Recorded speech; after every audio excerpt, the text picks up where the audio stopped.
So we're on our second to last section. This is going to be 104 to 112. Ellie and his dad have just gotten off the cattle car. They're in Buchenwald, which is the final concentration camp that they're going to be in. So at the entrance to the camp, SS officers were waiting for us. We were counted, then we were directed to the Appelplatz. The orders were given over the loudspeakers. Form ranks of fives, groups of 100, 5 steps forward. I tightened my grip on my father's hand, the old familiar fear, not to lose him. Very close to us stood the tall chimney of the crematorium's furnace. It no longer impressed us. It barely drew our attention. A veteran of Buchenwald told us that we would be taking a shower and afterward be sent to different blocks. The idea of a hot shower fascinated me. My father didn't say a word. He was breathing heavily beside me.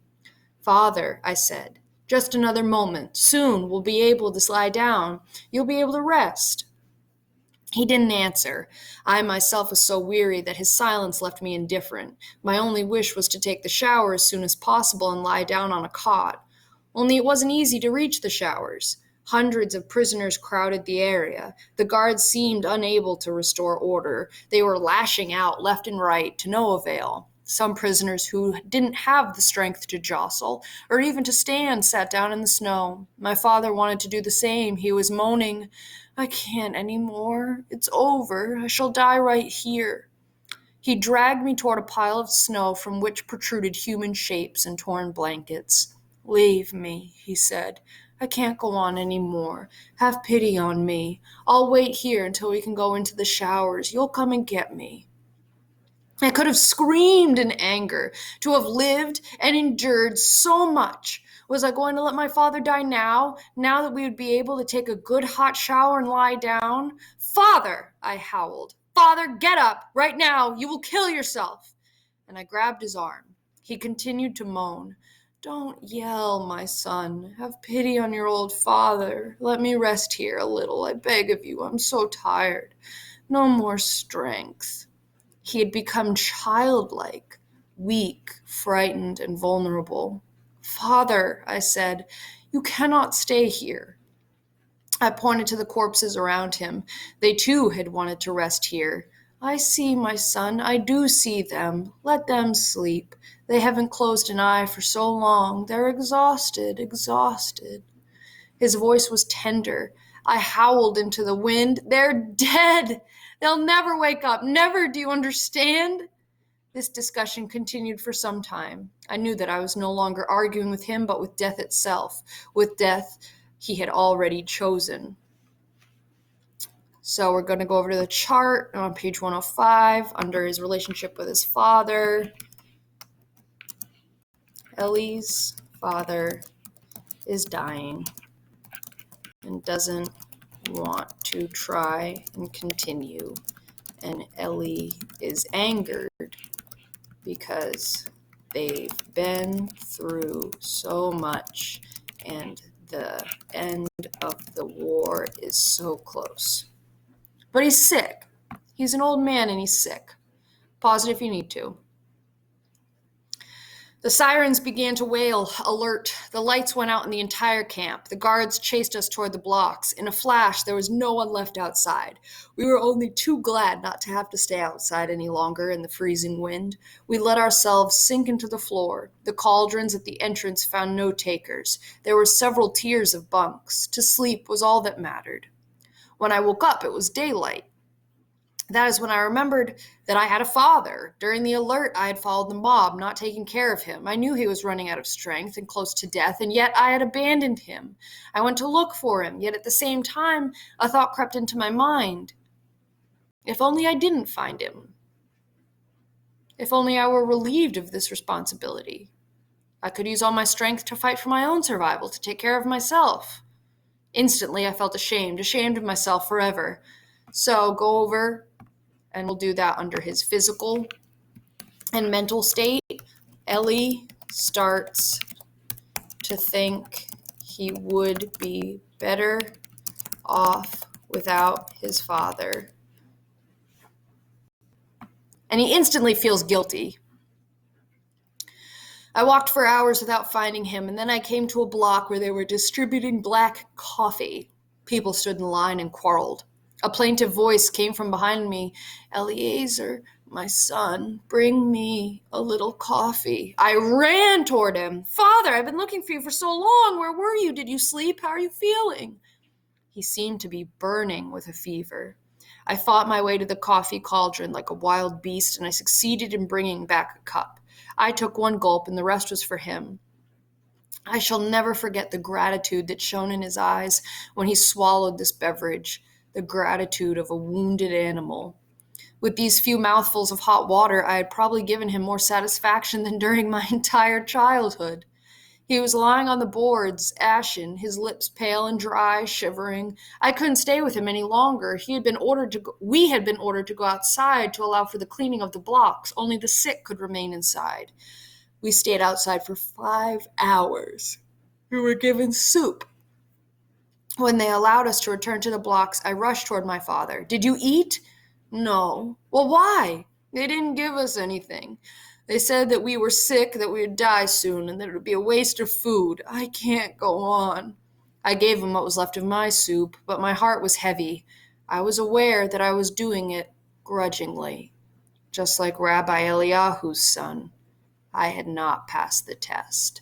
So he's realizing that he too wants to leave his father. He wants to keep his own food. He doesn't want to have to worry about his dad anymore. And he feels awful about it, but at the same time, it's about survival now. Every day, my father was getting weaker. His eyes were watery, his face the color of dead leaves. On the third day after we arrived in Buchenwald, everybody had to go to the showers, even the sick, who were instructed to go last. When we returned from the showers, we had to wait outside a long time. The cleaning of the blocks had not been completed. From afar, I saw my father and ran to meet him. He went by me like a shadow, passing me without stopping, without a glance. I called to him. He did not turn around. I ran after him. "Father, where are you running?" He looked at me for a moment, and his gaze was distant, otherworldly, the face of a stranger. It lasted only a moment, and then he ran away. So he's got a high fever. He's losing it because he's so close to death, and his brain is probably cooking from the fever. He's suffering from dysentery, which is diarrhea that just doesn't go away. Like, there's nothing you can do. It just doesn't go away. In modern medicine, we can give IV fluids because what happens is you're just losing all the water in your body and you can't replenish it. So his dad is dying pretty much of dehydration. My father was prostrate. Prostrate means like lying completely flat on his cot with another 5 sick inmates nearby, and I sat next to him, watching him. I no longer dared to believe that he could still elude death. I did all I could to give him hope. All of a sudden, he sat up and placed his feverish lips against my ear. "Eliezer, I must tell you where I buried the gold and silver, in the cellar, you know." And he began talking, faster and faster, afraid of running out of time before he could tell me everything. I tried to tell him that it was not over yet, that we'd be going home together. But he no longer wanted to listen to me. He could no longer listen to me. He was worn out. Saliva, mixed with blood, was trickling from his lips. He had closed his eyes. He was gasping more than breathing. So the other thing with dysentery is if it goes on long enough, because all of the water is being dried up out of your body, over time, your blood vessels start to burst because there's just not really enough water in your body anymore to make the blood. So the blood vessels get very weak and they burst and you start bleeding out internally. That's very, very far along. For a ration of bread, I was able to exchange cots to be next to my father. When the doctor arrived in the afternoon, I went to tell him that my father was very ill. "We'll bring him here." I explained that he could not stand up, but the doctor would not listen, and so, with great difficulty, I brought my father to him. He stared at him, then asked curtly, "What do you want?" "Well, my father is sick," I answered in his place. "He's got dysentery." "That's not my business. I'm a surgeon. Go on, make room for the others." My protests were in vain. "I can't go on, my son. Take me back to my bunk." I took him back and helped him lie down. He was shivering. Try to get some sleep, Father. Try to fall asleep. His breathing was labored, his eyes were closed, but I was convinced that he was seeing everything, that he was seeing the truth in all things. Another doctor came to the block. My father refused to get up. He knew that it would be for no use. In fact, the doctor had come only to finish off the patients. I listened to him shouting at them that they were lazy good-for-nothings who only wanted to stay in bed. I considered jumping him and strangling him, but I had neither the courage nor the strength. I was riveted to my father's agony. My hands were aching. I was clenching them so hard. To strangle the doctor and the others, to set the whole world on fire, my father's murderers. But even that cry stuck in my throat. On my return from the bread distribution, I found my father crying like a child. My son, they are beating me. Who? I thought he was delirious. Him, the Frenchman, and the Pole, they beat me. One more stab to the heart, one more reason to hate, one less reason to live. Eliezer, Eliezer, tell him not to beat me. I haven't done anything. Why are they beating me? I began to insult his neighbors, but they mocked me. I promised them bread and soup, and they laughed. Then they got angry. They could not stand my father any longer. They said because he was no longer able to drag himself outside to relieve himself. So on 109, we'll make a note here about Ellie and his father. So on 109, Ellie's dad is dying of dysentery, and the other people in the block beat him when Ellie goes to get them food.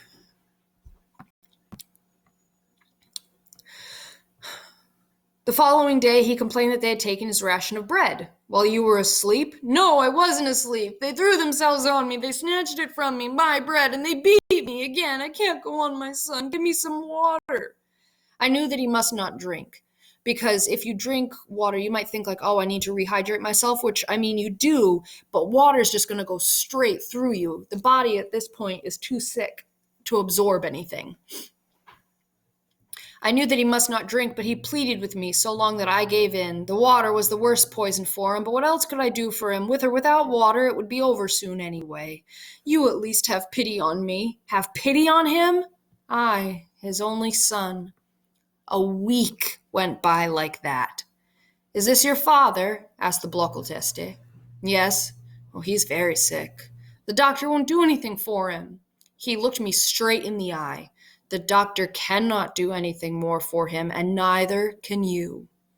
He placed his big, hairy hand on my shoulder and added, Listen to me, kid. Don't forget that you are in a concentration camp. In this place, it is every man for himself, and you cannot think of others, not even your father. In this place, there is no such thing as father, brother, and friend. Each of us lives and dies alone. Let me give you good advice. Stop giving your ration of bread and soup to your old father. You cannot help him anymore, and you are hurting yourself. In fact, you should be getting his rations. I listened to him without interrupting. He was right, I thought deep down, not daring to admit it to myself. Too late to save your old father. You could have 2 rations of bread, 2 rations of soup. It was only a fraction of a second, but it left me feeling guilty. I ran to get some soup and brought it to my father, but he did not want it. All he wanted was water. Don't drink water, eat the soup. Oh, I'm burning up. Why are you so mean to me, my son? Water. I brought him water, and then I left the block for roll call, but I quickly turned back. I lay down on the upper bunk. The sick were allowed to stay in the block, so I would pretend to be sick. I didn't want to leave my father. All around me there was silence now, broken only by moaning. In front of the block, the SS were given orders. An officer passed between the bunks, and my father was pleading. My son, water, I'm burning up, my insides. Silence over there, barked the officer. Eliezer, continued my father. Water. The officer came closer and shouted to him to be silent, but my father did not hear. He continued to call to me. The officer wielded his club and dealt him a violent blow to the head. I didn't move.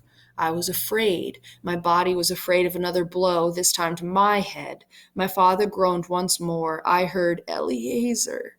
I could see that he was still breathing, in gasps. I didn't move.